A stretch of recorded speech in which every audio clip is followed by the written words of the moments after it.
مطلب یہ ایسا نہیں ہے کہ جس کی قابل ستائش بات ہو کہ انکاؤنٹر کر رہے ہیں آپ. لوگ آپ نے کہا کہ چھوٹ جاتے ہیں, تو وہ بھی تو پروسیکیوشن کی غلطی ہے نا.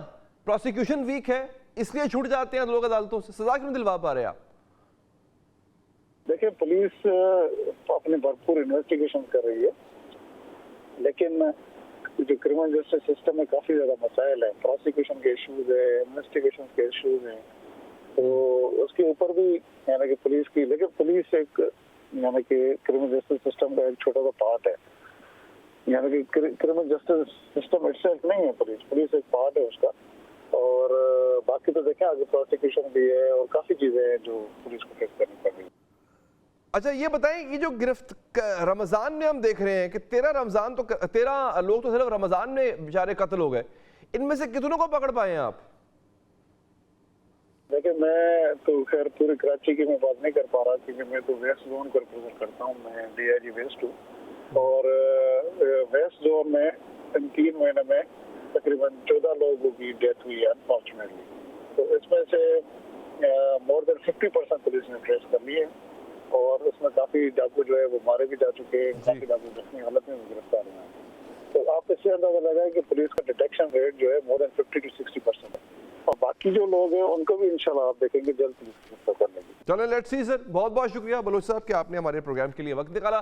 ناظرین, سابق خاتون اول بشرا بی بی کو زہر دینے کے معاملے پر پی ٹی آئی کا متضاد بیانیہ سامنے آیا ہے. بانی پی ٹی آئی اور ان کی اہلیہ کے ذاتی معالج ڈاکٹر عاصم یوسف نے دو ٹوک کہہ دیا کہ بشرا بی بی کو زہر دینے کی تصدیق نہیں ہوئی. ڈاکٹر عاصم یوسف نے بشرا بی بی سے ملاقات کے بعد واضح کیا کہ بانی پی ٹی آئی کی اہلیہ کا معائنہ کیا گیا, انہیں زہر دیے جانے کے شواہد نہیں ملے اور اس حوالے سے کسی قسم کے ٹیسٹ بھی نہیں کر رہے ہیں. انہوں نے تجویز دی کہ چیک کیا جائے, کوئی سنجیدہ مسئلہ تو نہیں. صحت کے حوالے سے عمر کو دیکھتے ہوئے ٹیسٹ ہونے چاہیے, جبکہ طبی مسائل کی درست تصدیق کے لیے معدے کا معائنہ بھی ہونا چاہیے. ڈاکٹر عاصم یوسف کے برعکس پی ٹی آئی رہنما عمر ایوب نے ایک بار پھر زہر خورانی کی گردان دہرائی اور الزام لگایا کہ بشرا بی بی کے کھانے میں زہر ملایا گیا اور ان کا چیک اپ ہونے جا رہا ہے.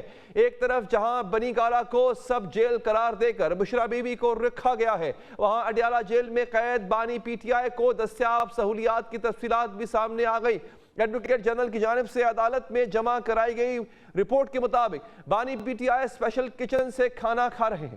جس کچن سے انہیں کھانا جاتا ہے وہاں کسی اور کے لیے کچھ نہیں بنتا. انہوں نے بتایا کہ بانی پی ٹی آئی کے لیے اڈیالہ جیل میں 7 سیل مختص ہیں, ایک سیل میں انہیں رکھا گیا ہے, جبکہ ارد گرد 6 سیل بھی انہی کے لیے مختص ہیں. ایڈوکیٹ جنرل کے مطابق بانی پی ٹی آئی کی سیکیورٹی کے لیے 14 سیکیورٹی اہلکار تعینات ہیں.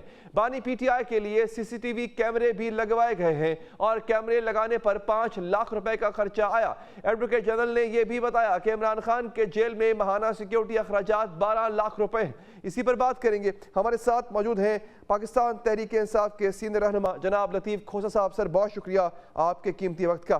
سر یہ جو معالج ہیں بشرا بی بی کے, انہوں نے تو زہر کے شبے کو انہوں نے کہہ دیا کہ ایسا کچھ نہیں ہے. کیا ابھی بھی آپ سمجھتے ہیں کہ بشرا بی بی کے کھانے میں زہر ملایا گیا اور خان صاحب کی جان کو خطرہ ہے؟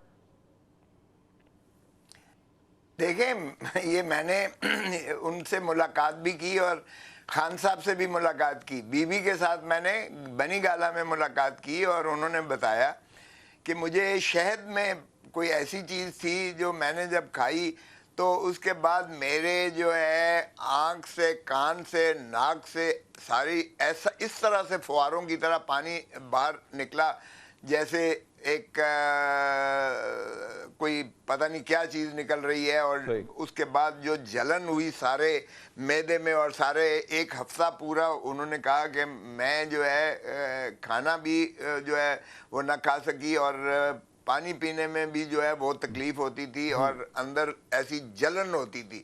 اب یہ ظاہر ہے کہ وہ کوئی ڈاکٹر تو نہیں ہے کہ وہ بتاتی ہیں, لیکن کیا ایسڈ دیا گیا, کون سی چیز ان کو دی گئی, اور میں نے وہ چیز جو ہے آگے خان صاحب کو بھی بتائی کیونکہ انہیں ایک ایسے بند کمرے میں, ایک اپنے ہی بنی گالا گھر میں ایک بند کمرے میں جس کی انہوں نے کھڑکیاں بھی سیل کر دی ہوئی تھیں, جو باہر جانا بھی ان کے لیے گوارا نہیں تھا, اور سارے باقی گھر پہ بھی قبضہ جو ہے چاہے وہ عملے جیل کا تھا یا اسٹیبلشمنٹ کے لوگوں کا تھا, جس کا بھی تھا باہر کیف, ان کو کسی چیز کی کوئی گھر والی بات کا میسر نہیں تھی سہولت. اور پھر میں نے جو ہے وہ پٹیشن بھی داخل کر رکھی ہے ہائی کورٹ میں. اب اس کے بعد جو دوسرا انسیڈنٹ ہوا ان کے ساتھ وہ کوئی 2-4 دن پہلے ہوا ہے, جس میں ان کو ہارپک جو باتھ روم میں استعمال ہوتا ہے اس کے قطرے ان کو جو ہے وہ پلائے گئے, جس وجہ سے پھر ان کا وہ جو ہے تجدید ہو گئی, سارا سسٹم جو ہے ان کا اپسیٹ ہو گیا. اب چونکہ وہ تہجد گزار ہیں, اللہ تعالیٰ نے ان کو جو ہے وہ ہمت دی اور عبادت گزار جو ہے چونکہ محترمہ ہیں, وہ خاتون ہیں, تو اس لیے ان کی بڑی باہمت اور پرعزم تھیں. تو یہ زہر ہے یا کیا چیز ہے, اس میں ہارپک ہے. دیکھیں ہارپک کو بھی آپ زہر ہی کہیں گے, جو کیڑے مار دوا ہے اس کو بھی ہم زہر کہتے ہیں. اچھا ویسے ایک یہاں پہ سوال سر میرا لے لیں, یہ تنقید نہیں ہے, یہ ایک آؤٹ آف کیوریاسٹی میں پوچھ رہا ہوں سر, چونکہ آپ وکیل بھی ہیں, معروف وکیل ہیں سر, اور کرمنل کو بھی آپ دیکھتے رہے, اور جب آپ جرح کرتے ہیں تو یہ سوال آپ بھی پوچھتے ہوں گے کہ اگر مجھے کسی نے زہر دینا ہے تو وہ یہ مجھے بتائے گا تھوڑی کہ میں ہارپک دے رہا ہوں, اس کے 3 قطرے, 2 بھی نہیں, 1 بھی نہیں, 3, 4 بھی نہیں, 3 قطرے ہوں گے جو میں تمہارے کھانے میں ملاؤں گا. یہ جس کو زہر ملا ہو اس کو اتنی پریسائز ڈیٹیل کیسے پتا ہوتی ہیں سر؟ علی دیکھیں یہ ایک سپیکولیٹو ہوتی ہے. ہمارا پیٹ خراب ہو جاتا ہے تو ہم کیا کہتے ہیں کہ جی فوڈ پوائزننگ ہو گئی ہے, وہ فلاں چیز میں نے کھائی تھی, اس میں مجھے جو ہے یہ اس وجہ سے میرا ہو رہا ہے, یہ سارا سسٹم خراب ہو گیا. اب مجھے بتائیں کہ وہ بیوی جو ہیں وہ کس کی تحویل میں ہے؟ وہ کوئی فری ہینڈ تو نہیں ہے انہیں, نہ ہی کچن ان کا اپنا ہے, نہ ہی ملازم ان کے اپنے ہیں, نہ ہی گھر ان کو میسر آیا ہے. وہ کسی کی تحویل میں ہے. جن کی تحویل میں ہے ظاہر ہے انہی کا فرض ہے نا کہ وہ یقینی بنائیں کہ ان کو جو پانی دے رہا ہے, جو شہد دے رہا ہے, جو کھانا دیا جا رہا ہے, جو بھی کچھ انہیں دیا جا رہا ہے, اس میں ان کا کام ہے دیکھنا پیورٹی ہے. اگر ان کے کسی سسٹم کے ساتھ جو ہے وہ گڑبڑ کرتا ہے اور ان کو سارا جلن محسوس ہوتی ہے, اور 1 ہفتے تک جلن, اندر باہر جلن ساری محسوس ہوتی ہے, اور وہ کچھ کھا پی نہیں سکتی ہیں, تو ظاہر ہے کہ کچھ تو دیا گیا ہے, اس میں کوئی شک نہیں, کچھ تو ہے. آپ ٹھیک کہہ رہے ہیں سر, آپ ٹھیک ہے, یہ ہم اسپیکولیٹ کر سکتے ہیں. 3 قطرے یار, یہ علی اتنا میٹیکولس نہ بنو. 3 قطرے, 2 قطرے, 4 قطرے, یہ دیکھیں یہ تو ایک اپنا گیس ورک سپیکولیٹو ہوتا ہے. دیکھیں اس کو کیا ضرورت ہے ڈرامہ کرنے کی. میں خود ملا ہوں, یقین کیجئے گا کہ اس نے جو مجھے بتائی ہیں جس طریقے سے ان کی ایک یعنی جسمانی کیفیت ہے, لیکن اللہ نے اتنا ان کو جو ہے ایمان کی طاقت دی ہے کہ اس سے وہ بالکل گھبرانے والی نہیں ہے. اور میں سمجھتا ہوں کہ وہ ایک عمران خان کی طاقت ہے, عمران خان کی کمزوری نہیں ہے, عمران خان کی طاقت ہے. اور بہر کیف یقینی بات ہے کہ ان کو تکلیف ہے تو انہوں نے اظہار کیا ہے. اب ڈاکٹر نے یہ رد نہیں کیا, اس نے کہا ہے اس کا سٹمک کنٹینٹس لینے پڑیں گے. وہ دیکھیں آج کل تو زمانہ یہ نہیں ہے کہ نبض دیکھی اور آپ نے بتا دیا کہ اس نے کچھ کھایا ہے, کچھ غلط چیز ہوئی ہے, زہر آیا. زہر ایک یس, تو ایک زہر جو ہے یہ جب آپ ہارپک کہتے ہیں یا جب آپ کیڑے مار دوائی کہتے ہیں, ہم کیسے کہہ سکتے ہیں سر؟ دیکھیں میرا سوال یہ ہے کہ جس نے ان کو خدا نہ خاصہ زہر دیا, اول تو وہ خود تو نہیں بتائے گا کہ جی میں نے آپ کو ہارپک دیا, یہ دیکھ لیں جی اس میں نے اتنے قطرے ڈالے. ایک دوسرا یہ وداؤٹ اینی ٹیسٹ ہم کیسے کہہ سکتے ہیں؟ علی میں کھانا کھاتا ہوں تو مجھے پتہ چل جاتا ہے یہ چیز جو ہے اس چیز کو مجھے لڑ گئی ہے, مجھے یہ چیز لڑ گئی ہے. جس طرح ایک میں اب ڈاکٹر نہیں ہوں لیکن مجھے پتا ہے کہ جو چیز میری اگر یکدم طبیعت خراب ہو جاتی ہے تو میں کہتا ہوں یہ فلاں چیز سے میری طبیعت خراب ہوئی ہے. یہ آپ کا گویڑ ہوتا ہے, اسپیکولیشن ہوتی ہے, آپ کا ایک احساس ہوتا ہے. تو اس احساس کے تحت چونکہ ہارپک ہی میسر ہوتی ہے. اب ڈی ڈی ٹی پہلے ہوا کرتی تھی, کیڑے مار دوائی جو ہے, اس کی کئی دفعہ جو ہے اس سے جو ہے وہ شرارتاً لوگ دیا کرتے تھے اپنا دشمنی کرنے کے لیے, نقصان پہنچانے کے لیے. آج کل ہارپک ہوتا ہے, اور ہارپک بھی ایک قسم کی پوائزنس ہے. یہ کوئی ہارپک یہ نہیں ہے کہ آپ کا کوئی آپ کو سیڈیشن دی گئی ہے کہ سیڈیٹیو آپ سو جائیں گے. Agree it is poisonous. تو اس کو وہ ان کی اسپیکولیشن ہے, ان کی ایک گویڑ ہے جو انہوں نے کہا کہ یہ ہارپکی کی وجہ سے مجھے ہو سکتا ہے. دیکھیں خدا رہا ہم مشکوک, میں ایک دفعہ ہائی کورٹ سپریم کورٹ میں نے کہا کہ میرا سائل بہت بیمار ہے, خدا رہا اسے مخلصی دیں. اور جی سارے بیمار ہو جاتے ہیں, ہم ڈاکٹر کے بورڈ بٹھاتے ہیں. لو جی بورڈ بٹھانے میں اگلی تاریخ آئی تو وہ بیچارہ اللہ کو پیارا ہو گیا. میں نے کہا جی بہت آپ کی شکریہ, آپ نے شک کرتے رہے, آپ شک کرتے رہے, وہ اب آپ کو انصاف کرنے کی ضرورت نہیں ہے کیونکہ وہ اللہ کے پاس. اس سے آگے بڑھتے ہوئے اللہ تعالیٰ بشرا بیبی کو زندگی صحت دے سر, ان کی صحت کے لیے ڈھیروں دعائیں ہیں. اس سے آگے بڑھتے ہوئے آخری سوال اس سے ریلیٹڈ پوچھوں گا, پھر میں آگے بڑھ جاؤں گا سر. اچھا یہ بتائیں کہ بشرا بیبی نے یہ بھی کہا کہ ان کو پتہ ہے یہ کس نے کیا, تو آپ کو نہیں لگتا کھوسا صاحب کہ she should reveal that name جو کہ ان کی جان لینا چاہتا ہے, اس کو سیو کیوں کریں گے, اس کا نام کیوں نہیں بتایا جا رہا؟ علی مجھے یہ بتاؤ, جب کوئی کنفیشن کے لیے لے کر آتے ہیں تو پہلا اس کو بیان بتایا جاتا ہے کہ آپ کو دوبارہ اس کی کسٹڈی تحویل میں نہیں دیا جائے گا, آپ جو بیان دینا چاہتے ہیں اپنی مرضی سے بیان دیں وغیرہ وغیرہ. اور اگر وہ نہیں کرتا تو جب اس کی تحویل میں دیتے ہیں تو پھر وہ جو اشر کرتا ہے وہ علمان دیکھنے لائق ہوتا ہے. تو بی بی ان کی کسٹڈی میں ہے, جس بیچارے نے, جس ملازم نے, جس نے بھی انہیں انفارمیشن دی ہے وہ اس کی جان بھی خطرے میں پڑ جائے گی جس کا اگر وہ انکشاف کر دیں تو. اور پھر دوسرا اس کا جس کا نام لے لیں وہ پھر اس کا تو کچھ نہیں بنے گا, بی بی کو جو ہے جو تکلیف ہوگی وہ آپ کی سوچ ہے. تو اس لیے دیکھیں یہ باتیں جو ہے, یہ باتیں میں اپنے تجربے سے بتا رہا ہوں کیونکہ ہم نے جو ہے ڈیل کیا ہے ان مقدمات سے اور ہمیں پتہ ہے کہ یہ باتیں بہت سینسیٹیو ہوتی ہیں. یہ ضرور آشکارا ہوں گی, کھل کے آئیں گی, تاریخ کا حصہ بنیں گی اور قوم کے سامنے آئیں گی. میں نے سر اسی لیے آپ سے سوالات اس طرح کے کیے, جان بوجھ کے کیے, تاکہ you being a criminal law expert آپ بتا سکیں, ایکسپلین کر سکیں جو کنفیوژن کریٹ ہوا ہے اس بیان کو لے کے, اور آپ نے بڑے اچھے سے اس کو ایکسپلین بھی کر دیا سر. سر جی بالکل. اچھا سر آگے بڑھتے ہیں. سر کوئی کنفیوژن نہیں ہے, ان کو یقیناً دیا گیا ہے. اب اس کو آپ جٹکی زبان میں زہر کہیں, اس کو آپ ایسڈ کوئی برنز کہیں, اس کو آپ ہارپک کے قطرے کہیں, اس کو جو مرضی کہیں, but definitely she has been drugged in the sense کہ اس کو کچھ نہ کچھ دیا گیا ہے چونکہ وہ ان کی کسٹڈی میں ہے. اس لیے yes, something hazardous, something injurious to her health, something which is meant to break her, اس کو توڑنے کے لیے اور عمران کو ٹارچر کرنے کے لیے میں نے یہ اپلیکیشن ہائی کورٹ میں داخل کروائی ہے, کل ہی کروائی ہے, کیونکہ جس میں بی بی صاحبہ نے جو ہے عمران خان کے بارے میں ایک پٹیشن دی ہوئی ہے کہ عمران کی زندگی کو خطرہ ہے, اس کو تحفظ دیا جائے مکمل طور پر, اور ان اشخاص کو یا ان اداروں کو جو ہے وہ پابند کیا جائے کہ وہ ان کی زندگی کی ضمانت دیں اور انشور کریں کیونکہ کچھ ہوا. P T I inner circle sir, اب ہم آگے بڑھتے ہیں. پی ٹی آئی کے اندر جو خبریں آ رہی ہیں کہ جناب ٹوٹ پھوٹ ہے پی ٹی آئی کے اندر, کور کمیٹی کی باتیں باہر آ جاتی ہیں, شیر افضل مروت کو سائیڈ لائن کر دیا گیا جو بڑے ایکٹیو ممبرز تھے. یہ اس خبر میں کتنی سچائی ہے سر کہ within the inner circle of PTI there is a rift and a very friction is found? علی یار اللہ کا واسطہ ہے, میں جہاں جس جگہ پہ جاتا ہوں شیر افضل مروت میں یہ کہتے ہیں. دیکھیں شیر افضل مروت ماشاء اللہ ہمارے بہت ہی فعال قسم کے, ہاکش قسم کے, ہمارے جو بہت مخلص پی ٹی آئی کے کارکن ہیں, وہ لیڈر ہیں, یقیناً صحیح ایکسپلین کیا, کراؤڈ پولر ہیں سر, کراؤڈ پولر ہیں لیکن ہاک ہیں. ہر پارٹی میں یار ہاکس بھی ہوتے ہیں, ڈبز بھی ہوتے ہیں. وہ دیکھیں پارٹی میں لیڈر ایک ہی ہے عمران خان.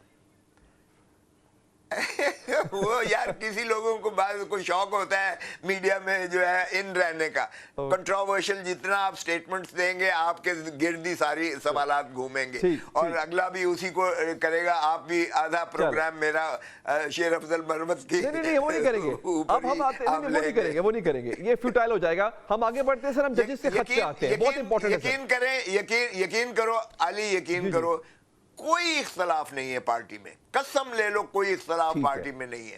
ہاں البتہ رائے جو ہے, رائے کا اختلاف ہے, اور رائے کا اختلاف ہونا چاہیے. سر اب ہم ججز کے خط پہ آتے ہیں, اور یہی پارٹی کی کور کمیٹی میں سر پارٹی کی کور کمیٹی میں اگر اختلاف رائے مختلف آراء نہ ہو تو بہتر فیصلے نہیں ہو سکتے.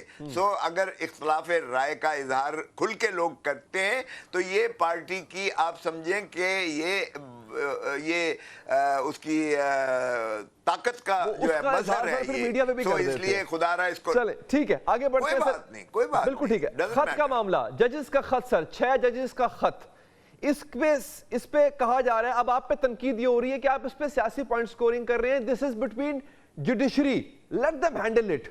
کیوں, کیا اس کو آپ سیاسی سمجھتے ہیں کہ سیاسی معاملہ بھی ہے؟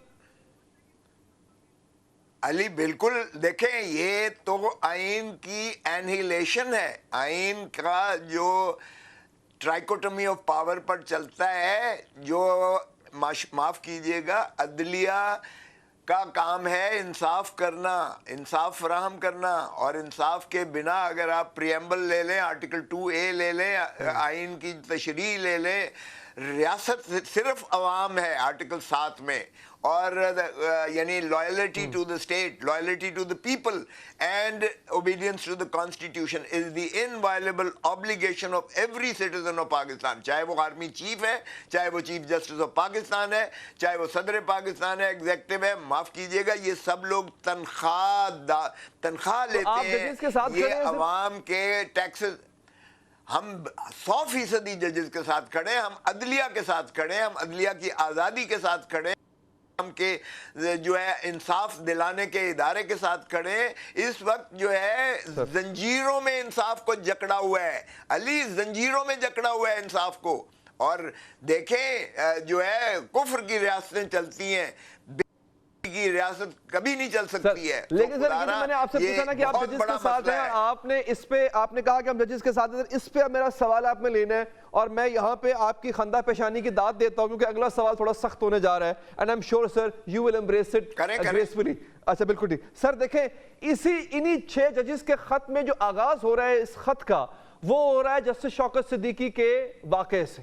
اس میں جسٹس شوکت صدیقی نے جو دعویٰ کیا تھا وہ آپ کی حکومت تھی, آپ کی حکومت میں جنرل فیض پہ انہوں نے الزام لگایا تھا, آپ نے یعنی عمران خان نے اس دوران جنرل فیض کا ساتھ خم ٹھوک کر کیا تھا. اس سے اور پیچھے آ جاتے ہیں سر, آپ کے خلاف چارج شیٹ بنی, کیا کہ پی ٹی آئی دور حکومت میں جج ارشد ملک نے بھی ایسا ہی دعویٰ کیا تھا, وہ خفیہ ریکارڈنگ لیک ہو گئی تھی, تب بھی آپ کے یعنی خان صاحب نے, آپ کی پوری جماعت نے جج ارشد ملک کے خلاف بات کی تھی, انہوں نے کہا تھا یہ جھوٹ بول رہا ہے. اور پیچھے آ جاتے ہیں سر, نواز شریف کے خلاف واٹس ایپ پہ جی آئی ٹی بنی تھی سر, جس طرح سارے معاملے کو کور کیا گیا وہ بھی آپ کے سامنے ہے. تو سر اگر ان 6 ججز کے آپ ساتھ کھڑے ہیں تو سر پھر تو یہ بہت پیچھے جائے گی بات. دیکھو علی, اسٹیبلشمنٹ کا رول ختم ہونا چاہیے. اگر پہلے غلط تھا آج غلط ہے, یہ کوئی بات نہیں ہے کہ پہلے اگر غلط تھا تو اب بھی غلط کر, اس کو تجدید کرو اس کی. دیکھیں خان نے بار بار کہہ دیا ہے کہ یہ جو ہے جب یہ آپ نے 3 انسٹانسز کیے ہیں. ایک بات تو یہ ہے کہ نواز شریف کے خلاف 100% کیس, میں خود اس وقت جو ہے پاکستان پیپلز پارٹی کی طرف سے میں انچارج تھا, میرے نیچے رضا ربانی تھے, میرے نیچے فاروق نائک تھا, اعتزاز اعظم تھا, نیر بخاری تھا, ہماری 5 رکنی کمیٹی تھی. ہم نے یہ پاناما لیک کے سارے کیسز کا احاطہ کرنے کے بعد, اور وہ پاناما لیک پاکستانی کوئی ایجنسیز نہیں تھی جنہوں نے بنایا تھا, جو 6 آف شور کمپنیز تھی, نیسکول, نیلسن وغیرہ, جو شیل کمپنیز نواز فیملی کی بنی ہوئی تھی, جس کے ذریعے منی لانڈرنگ کر کے, اور پھر اسحاق ڈار کا کنفیشنل سٹیٹمنٹ تھا, پھر قاضی فیملی کے جو ہے اکاؤنٹس میں لندن میں پیسے بھیجے گئے, اور پھر وہاں سے ہائیڈ پارک بنی, پھر وہاں سے جو ہے پارک لینڈ کے بنے, پھر وہاں جو ہے آپ کا حدیبیہ پیپر میں.